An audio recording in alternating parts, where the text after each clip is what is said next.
Okay. Is it recording now? Yes. Oh, it is. Okay. So the 5-1, the 5 represents your masculine outward expression, which is the general, which is the person who becomes the martyr also, because the general is expected to win the war. If the general doesn't win the war, his reputation suffers. So the 5 wants to come up with something practical, something useful for people to use. That's why they have the ability to organize. And also 5s are the most likely to be wealthy on this planet because they understand how it all fits together. They can organize, move things forward. Then your 1 comes from your feminine side. 1, as we develop the lines, you discover it, you bump into it first, and then there's a creative way to process it, to understand it. And so because that's from your feminine side, your feminine creative edge, your feminine ability to intuit and understand and stay tuned into the beauty that it lies behind feminism to support your general and let it be whatever it needs to express, because the 5-1 is an interpersonal personality type. You're not meant to meditate on a hill somewhere and be on your own. You are meant to bump into other people, and when people see you as a projector and give you invitations to come and share your genius in whatever way they see you and appreciate that, then that's allowing your general permission. And then that creative edge, that 1 who finds a new perspective for things. You're bringing something into life that maybe wasn't there before. So the 5-1 wants to create some impact. You want to bring something that is functional, that is useful. It's not superfluous. It makes sense. And so that 5-1 wants to be seen and heard, but they can be beat up with their reputation if people are projecting onto you what they expect, and in their estimation you didn't deliver it, then they will want to talk you down and take you down with your reputation. So the 5-1 has a lot of potential, but it also is seen by a lot of people, and they may feel jealous, feel threatened, feel whatever, and need to try to bring you down a notch or two. And if they expect you to rescue them and you're not into rescuing them, then they're going to want to take it out on you. So the 5-1 is meant to be a leader, and because they can organize things and they get people to see them, then being in the world of wealth is they're more likely to make things work. If you're serving in a way that really serves people's needs, they want to give you their money. They want to support you in whatever you are. If you're a general that's successful, they'll make sure you have whatever tools you need to do your work as a general. So there's that. You have the capacity to serve in a high way that reaches many, many people. Whereas I'm a 2-4, and mine is 2, which is small groups of people, friends that I know recommending me. That's how I get around.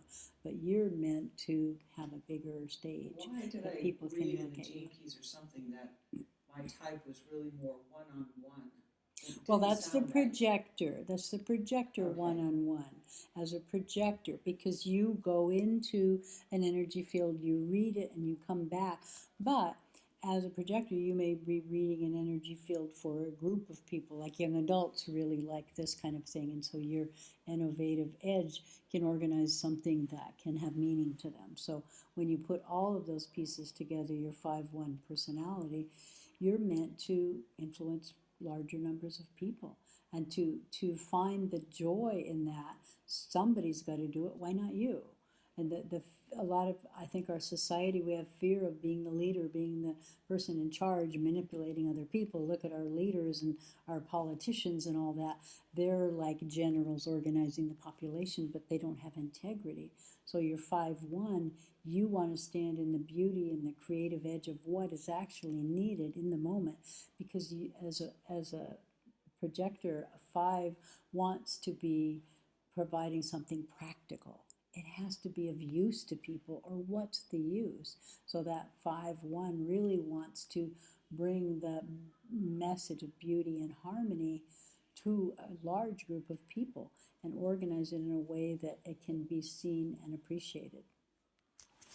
So you said something about attracting, though, because everybody has a method. It's like you respond to someone's invitation. Right. Now, I'm not really clear then how I get my invitation except that another has to recognize me to be the general. So you may get an energetic invitation, which is subtler, an energetic invitation, but you have to know the difference between desire. Wouldn't it be nice if this were a real invitation?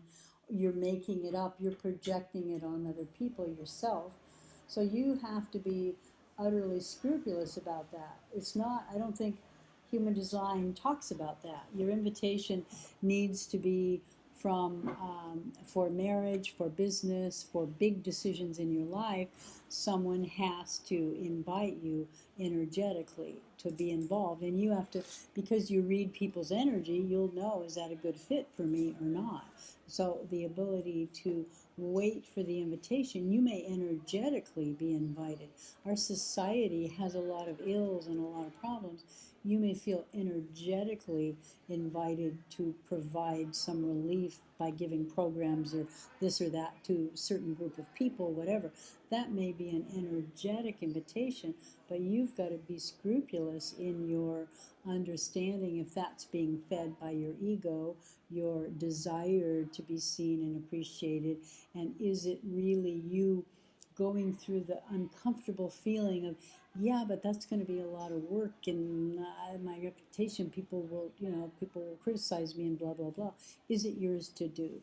And so that's your thing. To energetically, that is much subtler energy. And so the invitation of someone, let's work together, Angelica, and put on a workshop. Does that feel right or not? You have to filter that. And your instantaneous splenic is going to let you know that.